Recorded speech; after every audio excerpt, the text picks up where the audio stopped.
जय हिंद एवरीवन। हम अपनी नेक्स्ट करंट अफेयर्स की क्लास में आ चुके हैं, जहाँ पर हम 10 एरियाज़ को कवर करेंगे एमसीक्यू के थ्रू। आज हमारे कुछ इंपॉर्टेंट टॉपिक्स इस तरीके से रहने वाले हैं और जल्दी से अपने टारगेट को सेट करिएगा कितना आप स्कोर सोच रहे हैं यहाँ पे करना। मार्किंग स्कीम सेम रहने वाली है। For every correct answer you will get 1 mark और गलत के लिए 0 और नेगेटिव मार्किंग यहाँ पर नहीं है। तो अपने हिसाब से फिर आप अपने मार्क्स को यहाँ पर सेट कर सकते हैं। चलते हैं अपने पहले क्वेश्चन की तरफ, जो कि आरएसएस को लेकर है, इनके लीगल स्टेटस को लेकर है और ये आर्टिकल न्यूज़पेपर में भी दिया गया था। तो यहाँ पर इट इज़ ऑफिशियली, अब स्टेटस के बारे में बात करते हैं। It is officially recognise as body of individuals not as a separate juristic person. हो सकता है ये एक बेसिकली रजिस्टर्ड ऑर्गेनाइजेशन है या बॉडी है जो कि सोसाइटी रजिस्ट्रेशन एक्ट 1860 के अंडर जिसे रजिस्टर किया गया है, ये भी हो सकता है।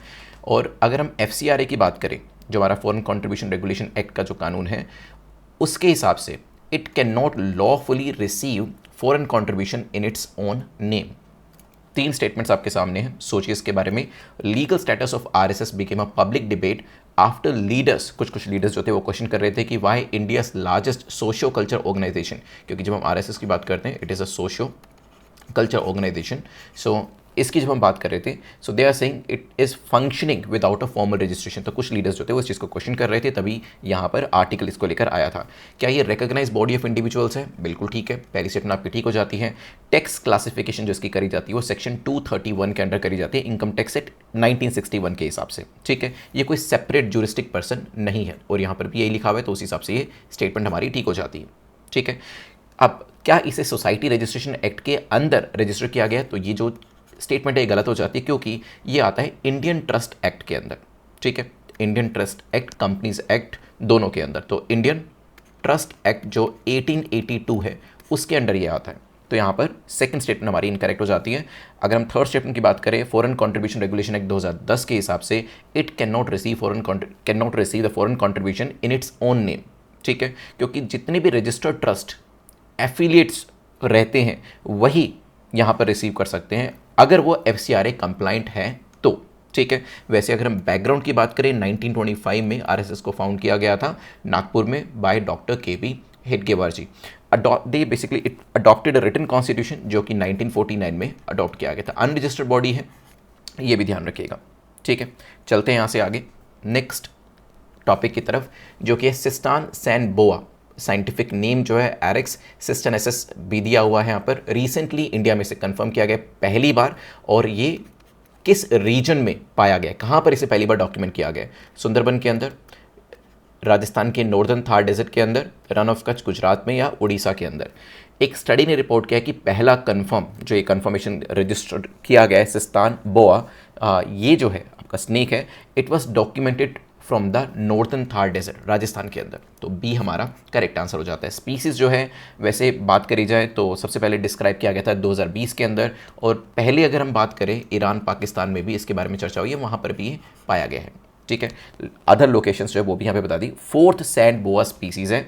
इससे पहले वैसे अगर हम बात करें, जैसे ये तो सैंड बोआ है, इससे पहले रेड बोआ करके भी एक स्पीसीज जो है वो रहती है, नॉन वेनेमिनस है, जहर नहीं होता है सांप में, और बेसिकली छोटे मोटे जो इंसेक्ट्स या फिर आप कहें कि रैप्टाइल्स जो होते हैं उनको ही ये कंज्यूम करता है।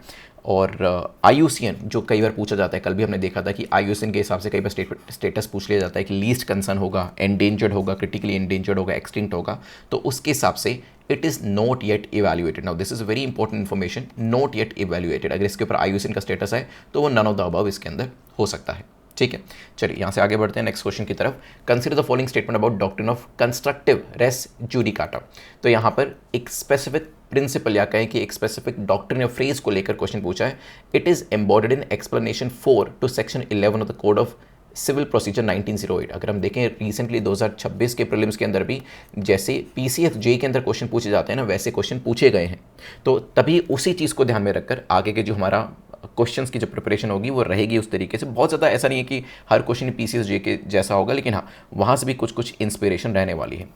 इट अप्लाइज टू मैटर्स, जो बेसिकली डॉक्ट्रिन है, बताया गया कि कहाँ पर अप्लाई होता है। मैटर्स दैट माइट और ought to have been raised in a previous suit but were not. तो प्रीवियस केसेस के अंदर जहाँ पर इसे रेज किया गया हो। Principle of res judicata applies only to criminal cases, और सिविल केसेस पे अप्लाई नहीं होता है। मे बी सुप्रीम कोर्ट ने रीटरेट किया है कंस्ट्रक्टिव रेस जुडिकाटा और ये बताया कि इट प्रिवेंट्स पार्टीज को ये प्रिवेंट करता है, रोकता है, ताकि लिटिगेशन वो जो है ना हो, ठीक है। और from litigating in instalments and ensure finality, means कि आप लिटिगेशन करते जा रहे हैं जिसकी वजह से फाइनल कुछ नहीं निकल कर आ रहा है, वो नहीं होना चाहिए। रादर आप देखो कि जो भी कंक्लूजन है कंसेंसस डेवलप करके या अदरवाइज वो आप यहाँ पर लेकर आओ, मतलब कोई जो भी केस चल रहा है ना उसका कोई कंक्लूजन निकलना चाहिए। तो यहाँ पर पहली स्टेटमेंट को देखें तो it is embodied in explanation for, factual चीज़ है, यस करेक्ट आंसर है। CPC 1908 में सेक्शन 11 में ये दिया गया है, पहली स्टेटमेंट ठीक हो जाती है। और ये मैटर्स जो कि कहीं ना कहीं पहले के सूट्स में रेज किए गए हैं उनको ये प्रिवेंट करता है, ठीक है, ये ध्यान रखिएगा। और कहीं ना कहीं इसी की वजह से आपको समझ में आएगा कि आगे कंक्लूजन निकलने के चांसेस बढ़ जाते हैं।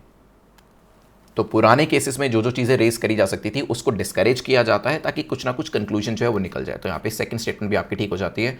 प्रिंसिपल जो है वो दोनों ही, चाहे वो सिविल केसेस हो या क्रिमिनल केसेस हो, दोनों के अंदर ये लागू होता है। तो तीसरी स्टेटमेंट आपकी इनकरेक्ट हो जाती है। करेक्ट आंसर क्या हो जाएगा? ए। रेस्ट जुडिकाटा का वैसे लिटरल मीनिंग की बात करें तो इसका मतलब होता है the thing has been judged, the thing has been judged, अगर बिल्कुल लिटरल मीनिंग अगर हम इसका देखें, ठीक है। इसका मतलब यह है कि आप फाइनल डिसीजन तक पहुंचो मेरिट्स के बेसिस पे। चलते हैं यहाँ से आगे। नेक्स्ट क्वेश्चन है वो है बेरिजम लेक के बारे में रिसेंटली न्यूज़ में थी और प्रपोजल जो है वो नोटिफाई किया गया है। Proposal to notify its surrounding as a tiger reserve, के आसपास के एरिया को टाइगर रिजर्व के तरीके से नोटिफाई करेंगे। ये कौन से राज्य में लोकेट करती है? Is it in Kerala, is it in Karnataka, Tamil Nadu और आंध्रा। एक PIL जाती है अभी किसके पास? PIL जाती है, यहीं से आपको समझ में आ जाएगा, मद्रास हाई कोर्ट के पास, ठीक है, मदुरई बेंच इनका है, वहाँ पर जाती है। और एक सेंसस की मांग वहाँ पे करी जाती है जो आपके बेरिजम लेक है उसके पास, कि क्या यहाँ पे टाइगर रिजर्व जो है वो बनाया जा सकता है, यानी इस चीज़ को लेकर, असेसमेंट को लेकर। तो जो आपके बेरिजम है एक आर्टिफिशियल लेक है, कोडाई कनाल, डिंडिगल डिस्ट्रिक्ट, तमिलनाडु और अपर पलिनी हिल्स के अंदर है। तो ये तो मैं समझ में आ गया था कि ये कहाँ पर होगी, डी करेक्ट आंसर है। वैसे यहाँ पर जो लेक है वैसे इसे काफ़ी पहले बनाया गया था 1867 में, और एक डैम भी यहाँ पर बेसिकली बनाया गया था। फोर्ट हैमिल्टन करके जो जगह है, ब्रिटिश मिलिट्री उसको यूज़ किया करती थी तब। चलते हैं यहाँ से आगे नेक्स्ट क्वेश्चन की तरफ। और नेक्स्ट क्वेश्चन हमारा जो है वो है कंसीडर द फॉलोइंग स्टेटमेंट्स, किस चीज़ को लेकर? वॉकिंग शार्क को लेकर। यहाँ पे जो साइंटिफिक नेम है वो भी मेंशन किया हुआ है। It was spotted in the water of Papua New Guinea, location बता रहे कि कहाँ पे इसे स्पॉट किया गया। Next is walking shark belong to the genus Hemiscyllium. तो यहाँ पे साइंटिफिक नाम को देख लीजिएगा एक बार, वहाँ से कुछ आइडिया शायद लग जाए हमें। तीसरा है they use their fins to move across the sea floor. 3 statements हैं, आप बताइए करेक्ट स्टेटमेंट इसमें क्या हो सकती है। तो साइंटिस्ट ने आइडेंटिफाई किया है एक नई वॉकिंग शार्क स्पीसीज़, और जो साइंटिफिक नेम है वो भी ऑफ कोर्स यहाँ पर दिया हुआ है आपका डजओने, या फिर स्टार्टिंग में जो है हेमिसीलियम डजओने करके जो नाम है वो इसका साइंटिफिक नाम यहाँ पर है, और पापुआ न्यू गिनी के अंदर ही स्पॉट किया गया है, बिल्कुल ठीक है। और जो जिस फैमिली को बिलोंग करती है वो भी यहाँ पर करेक्ट हो जाता है। और यस यहाँ पर दे यूज़ देयर फिन्स, मतलब जो आपकी शार्क है वो अपने फिन्स को यूज़ करते हैं और कहीं ना कहीं सी फ्लोर के ऊपर ही मूव करते हैं। तीनों स्टेटमेंट्स ठीक है। वैसे जब स्पीसीज़ को लेकर क्वेश्चन आता है ना तो ज़्यादा डिफिकल्ट नहीं बनाते हैं, क्योंकि पहले से ही स्पीसीज़ का क्वेश्चन अपने आप ही डिफिकल्ट होता है, मेमोराइजेशन आपको करना पड़ता है। लेकिन हाँ, इस तरीके का भी क्वेश्चन आएगा जिसमें लोकेशन भी पूछी है, फैमिली भी पूछी है, किस तरीके से वो तैरते हैं, लोकेशन, ये सब चीज़ें अगर क्वेश्चन ईजी भी बनेगा इसके ऊपर तो आप आसानी से आंसर कर पाएंगे, ठीक है। सो वॉकिंग शार्क्स जो हैं कुछ 70 to 80 सेंटीमीटर के रहते हैं, शैलो कोस्टल हैबिटेट के अंदर रहना पसंद करते हैं। आपको वैसे ऑस्ट्रेलिया, इंडोनेशिया में भी मिल जाएंगे, ठीक है। करेक्ट आंसर यहाँ पे क्या हो जाएगा? D is the correct answer. Next question देखते हैं, question number 6। The Mahadev Koli, a scheduled tribe, recently जो न्यूज़ में थी, ये कौन सी स्टेट में आपको मिलेंगे? उड़ीसा के अंदर, महाराष्ट्र, झारखंड या Gujarat? Mahadev Kolis traditional knowledge of seasonal shift and medicinal trees western Ghat में जो अभी हाईलाइट हुए हैं, इस वजह से ये न्यूज़ में थे, ठीक है। सीजनली शिफ्ट करते हैं, मेडिसिनल ट्रीज़ की नॉलेज इनको अच्छी खासी होती है। और यहाँ पे बात करें तो कोली कम्युनिटी जो है उसी के अंदर ही एक सबकास्ट है। महादेव हिल्स महाराष्ट्र, जो बेसिकली पुणे, अहमदनगर, नासिक के अंदर फॉल करते हैं, वहाँ पर ये आपको मिलेंगे और शेड्यूल्ड ट्राइब के तौर पर क्लासीफाई किया हुआ है। और लैंग्वेज की बात करें तो मराठी भाषा बोलते हैं, ठीक है। और वैसे फोक हिंदुइज्म जो होता है उसे प्रैक्टिस करते हैं। एक्सोगेमस क्लैन ये मानी जाती है और ट्रेडिशनली हंटर गैदरर्स वॉरियर्स वाली कैटेगरी में ये फॉल करते हैं, ठीक है। यहाँ तक। सो करेक्ट आंसर क्या हो जाएगा, बी यहाँ पे करेक्ट आंसर हो जाएगा। ठीक है।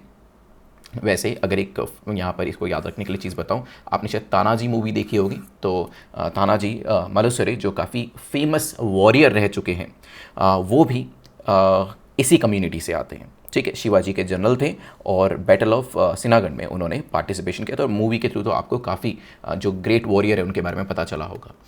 नेक्स्ट चलते हैं, क्वेश्चन नंबर 7 के बारे में डिस्कशन करते हैं, जो कि थेवा आर्ट को लेकर है। पूछा कि थेवा आर्ट के बारे में 3 स्टेटमेंट्स हैं, कौन सी करेक्ट है। पहली है, it involves fusing gold on to coloured glass to create intricate design. जैसे आपने शायद जापानीज़ कुछ डिज़ाइंस में देखा होगा, तो कलर्ड ग्लास के ऊपर क्या गोल्ड जो है उससे कुछ कारीगरी करी जाती है, हो सकता है। ओरिजिनेट कहाँ पर हुआ था, प्रतापगढ़ डिस्ट्रिक्ट राजस्थान में, मे बी, और जीआई टैग जो है 2014 में मिला है। तीनों चीज़ें हो सकती हैं, कुछ कुछ आपको एलिमिनेट करना पड़ेगा यहाँ पर, सोचिए इसके बारे में। प्राइम मिनिस्टर ने प्रेजेंट किया है अभी थेवा मोटिफ कफलिंग्स, और ये किसको दिए, अभी उन्होंने विजिट किया था स्लोवेकिया का, और स्लोवेकिया के जो प्रेसिडेंट थे उनको ये जो मोटिव्स है, ये जो आर्ट फॉर्म है, वो उनको गिफ्ट दिया है। और ऐसी कोई भी चीज़ जहाँ पर पीएम हो या प्रेसिडेंट इस तरीके से किसी चीज़ को पॉपुलराइज करना चाह रहे हैं, वहाँ पर क्वेश्चन बन जाता है कई बार। इसके अंदर यस, गोल्ड को फ्यूज़ किया जाता है कलर्ड ग्लास के अंदर इंट्रिकेट डिज़ाइन बनाने के लिए, और साथ ही साथ लोकेशन भी बिल्कुल ठीक है, Pratapgarh district of Rajasthan, GI tag 2014 में मिल गया था। 400 साल पुराना ये एक क्राफ्ट है, और सबसे पहले नाथूलाल सोनेवाल जो थे उनके द्वारा इसे 400 साल पहले क्राफ्ट किया गया था। और थेवा का वैसे मतलब होता है सेटिंग यहाँ पर, ठीक है, और हैंड क्राफ्ट रहता है। 23 कैरेट गोल्ड फॉइल का इस्तेमाल इसमें किया जाता है, थेवा की पत्ती उसे कहा जाता है, और उसे ग्लास के साथ इंट्रिकेट तरीके से ये जो है मिलाकर आर्ट बनाई जाती है। इसमें कोई भी ग्लू या गम या जैसे सोल्डर होता है उसका इस्तेमाल यहाँ पर नहीं किया जाता है। चलते हैं यहाँ से आगे। वैसे तीनों ही स्टेटमेंट ठीक है, तो डी हमारा करेक्ट आंसर हो जाएगा। नेक्स्ट क्वेश्चन को देखते हैं, question number 8। What is proposed base year of index of service production, जो कि अभी लॉन्च किया है ministry of stats programme implementation ने। तो जो सर्विसेज प्रोडक्शन है उसके इंडेक्स का बेस ईयर क्या है। मोस्पी प्रिपेयर कर रही है लॉन्च ऑफ आईएसपी। हमने देखा था लास्ट टाइम कि नए नए इंडेक्स या इंडाइसिस लेकर आए जा रहे हैं, तो आईएसपी एक शॉर्ट टर्म इंडिकेटर होगा जो कि सर्विसेज का रियल आउटपुट हमें बताएगा इंडस्ट्रीज के अंदर या अदरवाइज भी। ठीक है, जीएसटी डेटा इसके अंदर प्राइमरली यूज़ किया जाएगा, और यहाँ पर करेक्ट आंसर है 24-25, क्योंकि हाल ही में हमने जो पुराने बेस ईयर होते थे उससे अपने आप को शिफ्ट किया है। ठीक है, तो जीएसटी जैसे ट्रेड के ऊपर होता है, हॉस्पिटैलिटी, ट्रांसपोर्ट, टेलीकॉम, नेक्स्ट में आप भी कुछ ऑनलाइन फूड ऑर्डर करते हैं, दैट इज़ ऑल्सो सर्विस, उस पर भी जीएसटी लगाया जाता है। तो बहुत सारे एरियाज़ में आप देखेंगे सर्विसेज पे जीएसटी जो है वो रहता है, और वहीं से ही आपको आइडिया लगेगा सर्विसेज प्रोडक्शन का। करेक्ट आंसर हो जाएगा ए। क्वेश्चन नंबर 9 देखते हैं, जो कि भारतीय प्रोग्राम को लेकर है। It is a flagship initiative of APEDA. It aims to empower 100 agri food startup and boost agri food exports. तो अपेडा के अंडर आ रहे हैं, और यहाँ पे स्टार्टअप्स को भी क्या एम्पावर करने का काम भारतीय प्रोग्राम में होगा शायद। APEDA functions under the ministry of agriculture and farmers welfare. तो जो मंत्रालय है जिसके अंदर ये काम करता है वो भी यहाँ पर बताया हुआ है, हो सकता है सही हो सकता है ना हो। अपेडा ने कंक्लूड किया है पहला कोहोर्ट ऑफ भारतीय प्रोग्राम। तो ये तो समझ में आ रहा है कि अपेडा का ऐसे लेना देना तो है। तो भारतीय, वैसे इसकी फुल फॉर्म जो है वो है भारत हब फॉर एग्रीटेक। यहाँ पे देखिएगा, Bharat hub for agritech resilience advancement incubation for export innovation. काफ़ी बड़ी फुल फॉर्म है, agritech resilience advancement and incubation for export innovation. एक फ्लैगशिप अपेडा इनिशिएटिव है, और इसके अंडर ऑफ कोर्स यहाँ पे स्टार्टअप्स को ही आप एनकरेज करोगे तभी तो आगे जाकर वो एक्सपोर्ट करेंगे, और ऑफ कोर्स देश में भी अगर किसी चीज़ की ज़रूरत है वो यहाँ पर प्रोवाइड कर पाएंगे। अपेडा जो है वो आता है ministry of commerce and industry के अंदर।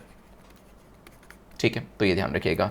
तो यहाँ पर टारगेट ये है कि $50 बिलियन जो है अपेडा क्या करेगा, अपने शेड्यूल्ड प्रोडक्ट्स होते हैं उनको एक्सपोर्ट करेगा 2030 तक, और ये नंबर फिर आगे जाकर और भी बढ़ाया जाएगा, एक्सेलरेट किया जाएगा। जीआई टैग्ड एग्री प्रोडक्ट्स को भी यहाँ पर क्या किया जा रहा है, एनकरेज किया जा रहा है। बाहर के देशों में ऑर्गेनिक फूड और सुपर फूड, जो वैसे अपने देश के अंदर भी अभी डिमांड बढ़ रही है, तो ये सब चीज़ों की डिमांड, आयुष प्रोडक्ट्स की डिमांड, एआई क्वालिटी कंट्रोल, ये सब चीज़ें, ब्लॉकचेन का इस्तेमाल किया जाएगा टेक्नोलॉजी वाले एरिया के अंदर, ज़्यादा से ज़्यादा एक्सपोर्ट किया जाएगा, ताकि वो जो स्टार्टअप इंडिया और आत्मनिर्भर भारत की हम बात करते हैं वो यहाँ पर अचीव किया जा सके। करेक्ट आंसर वैसे क्या हो जाएगा, 1 और 2।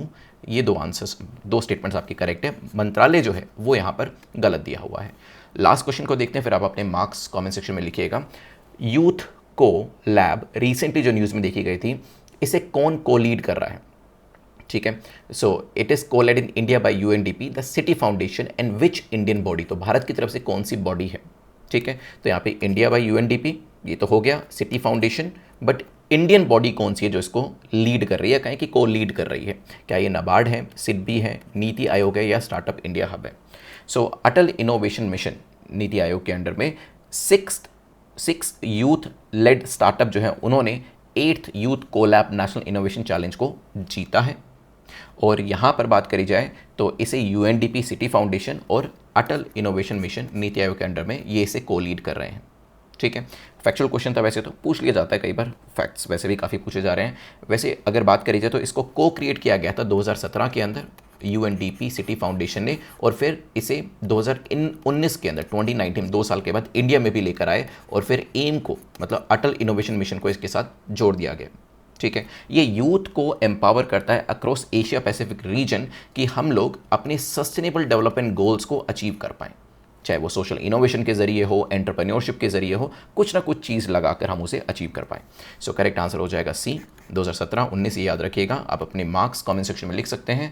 आई होप आपने अच्छा स्कोर किया होगा, and over a period of time यहाँ पर आपको देखने को मिलेगा कि धीरे धीरे मार्क्स भी आपके यहाँ पर इंप्रूव होते चले जाएंगे। और वैसे भी अच्छी चीज़ ये है कि अगर हम 10 टॉपिक्स को गो थ्रू कर रहे हैं डेली बेसिस पे 15 से 20 मिनट के अंदर, तो एक हफ्ते में हमारे 70 टॉपिक्स कवर हो रहे हैं, और उसी तरीके से एक महीने में हमारे 300 टॉपिक्स, और एक साल में ऑफकोर्स 3500 प्लस टॉपिक्स हमारे कंप्लीट हो जाएंगे। ऑफकोर्स जो बाकी सब करंट अफेयर्स पढ़ेंगे वो तो हम पढ़ ही रहे हैं, वहाँ पे रिवीजन भी हमारी हो ही रही है, लेकिन यहाँ पर क्या हो रहा है कि जो प्रीलिम्स स्पेसिफिक जो क्वेश्चंस बनते हैं ना, वो आपके सोल्व करने आसान हो जाएंगे, ठीक है। और इसी इन्फॉर्मेशन को आप ऑफकोर्स मेंस में भी चाहें तो यूज़ कर सकते हैं एज एन एग्जाम्पल और otherwise. So thanks for watching. Please marks अपने लिख दीजिएगा कमेंट सेक्शन के अंदर। जय हिंद।